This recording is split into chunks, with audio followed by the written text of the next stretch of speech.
If you're wondering which 4K 144Hz monitors are worth your money, stick around. After we run through each product, I'll give you my personal take. Would I buy it or would I skip it? No fluff, just my honest opinion. Let's get into it. HP Omen 27K. This monitor is so sharp it makes my actual eyesight look like a pixelated mess from 2005, and the built-in keyboard video mouse switch is a godsend for my cable management nightmares. The speakers sound like a wet cardboard box though, and while the 144 Hz is smooth, the color range out of the box is about as depressing as a rainy Monday morning. Would I buy it? Yes, because it is an absolute steal for a 4K 144 Hz panel that actually handles high dynamic range without costing my entire soul. Gigabyte Aorus FV43U. It is basically a television that identifies as a monitor, giving you a massive 43-inch screen that makes the Omen look like a postage stamp in comparison. The high dynamic range 1000 brightness will literally burn your retinas if you aren't careful, but the HDMI 2.1 bandwidth is halved like a cheap pizza, which is a total middle finger to PlayStation 5 users. Would I buy it? Maybe, but only if I had a desk the size of a landing strip and a burning desire for eye-searing brightness. Samsung Odyssey OLED G8 G80 SD. This quantum dot OLED panel makes colors pop so hard they might actually jump out of the screen, and that 240 Hz refresh rate makes the 144 Hz competition look like a slideshow. Unfortunately, Samsung decided to cram it full of smart TV bloatware that is more annoying than a mosquito in your bedroom, and the matte coating is a bit of a buzzkill for that pure OLED gloss. Would I buy it? Yes, because once you see these deep blacks and vibrant colors, you'll forgive the garbage menu system. Asus ROG Swift PG32 UCDP. This beast has a dual mode trick that lets you swap between glorious 4K at 240 Hz and a 1080p mode at a ridiculous 80 Hz, making it the ultimate flex for sweaty tryhards. It is basically the Swiss Army knife of monitors, though you cannot use the motion blur reduction and variable refresh rate at the same time, which is a bit of a pick your poison situation. Would I buy it? Yes, yes, because being able to switch to 480 Hz for competitive gaming is like bringing a rocket launcher to a knife fight. Acer Predator XB273K. This old-school legend uses quantum dots to deliver professional-level color accuracy that makes the Gigabyte look like it's colorblind, and it's built like a literal tank. However, the contrast is lower than my bank account balance after a tech spree, and the cooling fans inside can get louder than a jet engine taking off during a long session. Would I buy it? No. Because while it was a king back in the day, the newer OLED and high refresh options have basically turned this thing into a museum exhibit. Asus ROG Swift PG27 UCDM. This 27-inch beast packs a quantum dot organic light emitting diode panel that makes colors pop so hard your retinas might actually file a lawsuit, and that 240 Hz refresh rate is smoother than a greased-up penguin on an ice rink. The stand is basically a giant tripod that eats half your desk for breakfast, and while the image is stunning, you are paying a premium just to have that glowing Republic of Gamers eye stare back at your poor financial decisions. Would I buy it? Yes, because the pixel density at 4000 resolution on a smaller screen is crisp enough to see the regret in your enemy's eyes. Samsung Odyssey Neo G8. This 32-inch curved monster features a mini light emitting diode backlight with over 1,000 dimming zones that get bright enough to simulate the actual sun. But the scanline issues at 240 Hz will make your screen look like it is wearing a cheap corduroy suit from the 90s. The extreme 1000 radius curve is so aggressive it feels like the monitor is trying to give your head a hug, and the matte finish is about as elegant as sandpaper on a wedding cake. Would I buy it? Maybe, but only if I am playing in a dark room where the incredible contrast can hide the fact that I am basically staring at a very expensive light bulb. MSI MPG321 URX QD OLED. This display is the overachiever of the group with vibrant quantum dot colors and a 3-year burn-in warranty that actually lets you sleep at night without dreaming of permanent taskbar ghosts.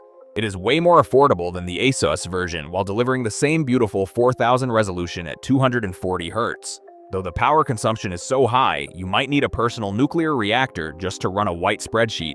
Would I buy it? Yes, it is easily the best value for a high-end organic light emitting diode right now, and it makes every other monitor look like a black and white television from the 50s. LG UltraGear 32GS95UE. This monitor has a secret dual-mode identity that lets you swap from 4000 resolution at 240 Hz to 1080 pixels at a ridiculous 480 Hz with one button click, making it the perfect choice for people who can actually aim in shooters. The matte coating is a bit of a buzzkill for that infinite contrast look, and while the Pixel sound speakers are cool, Nobody buying a flagship monitor is actually using built-in audio like a total casual. Would I buy it? Yes, because being able to switch to 480 Hz for competitive games is the ultimate flex on everyone else's hardware. Gigabyte M27 Up.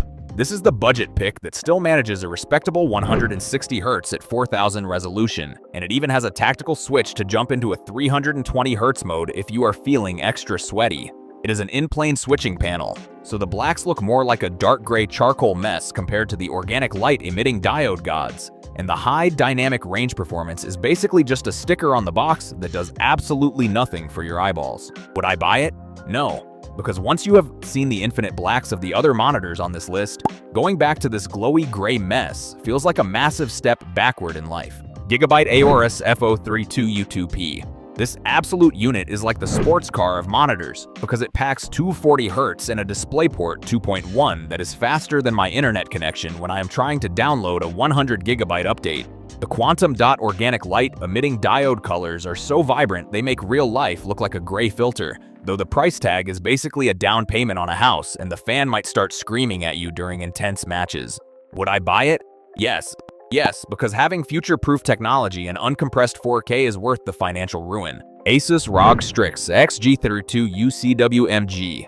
This glossy beast lets you switch from 4K at 240 Hz for cinematic vibes to full high definition at 480 Hz when you want to sweat in Valorant and pretend you are a professional gamer. It is brighter than my future and uses a proximity sensor to turn off when you leave, which is great because it probably knows you are just going to the kitchen for more snacks. Would I buy it?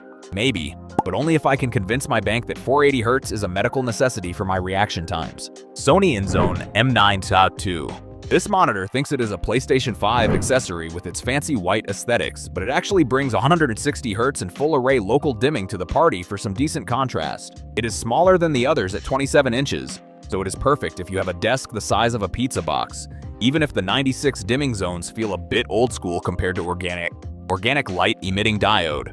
Would I buy it? No, because in 2026, paying this much for an in-plane switching panel feels like buying a flip phone in the age of smartphones. BenQ Mobius X321UX.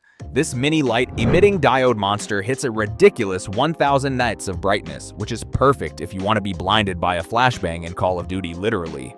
It has 1152 dimming zones to keep the blacks deep, but the thick chin on the bottom makes it look like the monitor forgot to go on a diet.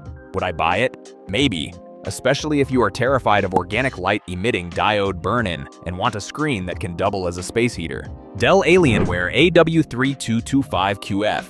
This curved beauty gives you that sweet 240 Hz refresh rate and a 3-year burn-in warranty, which is basically Dell saying they trust this panel more than I trust my own life choices. The curve is subtle enough that it won't make your spreadsheets look like a Pringles chip, but the lack of a headphone jack is a total crime for a best monitor. Would I buy it? Yes, because the reliability of Alienware's warranty and that gorgeous 4K quantum dot organic light emitting diode panel is a winning combo. Acer Nitro X Tour 82K. This 28-inch beast is faster than your caffeine-fueled heart rate with that buttery 144 Hz and sharp 4000 resolution, but it tries to do high dynamic range with a measly 400 nits that looks like a flashlight in a foggy forest. It has high pixel density, so every blade of grass is crisp, though the contrast is so average that black colors look like a sad, washed-out charcoal gray. Would I buy it? Maybe, because while it is a reliable, budget-friendly choice for high-speed gaming, its weak lighting makes it feel like the diet soda of monitors. Asus ROG Swift PG32UQX. This absolute unit of a 32-inch screen is basically a portable sun with 1400 nits of peak brightness and 1152 dimming zones. Even if it costs more than a used car and has enough blooming halos to make you feel like you are having a spiritual experience. You get that 144 Hz speed with a physical G-Sync module, but it lacks HDMI 2.1, which is just disrespectful for something that drains your bank account like a vampire. Would I buy it? No. Because unless I win the lottery or sell a kidney, nobody should pay $3,000 for a screen that still glows around white text like a holy apparition. Philips Momentum 279M1RV. This monitor is so obsessed with the Xbox that it basically has a designed for Xbox tattoo, giving you 144 Hz over 4000 resolution while flashing its fancy ambiglow lights that turn your desk into a cheap nightclub. The 1 millisecond response time is snappy as hell, though the bass is clunky and the speakers sound like they are shouting at you from inside a literal tin can. Would I buy it?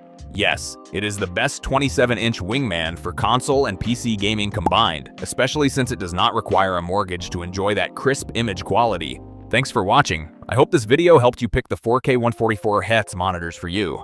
If you have any questions, drop a comment below. Links to all of these products mentioned in this video will be in the description.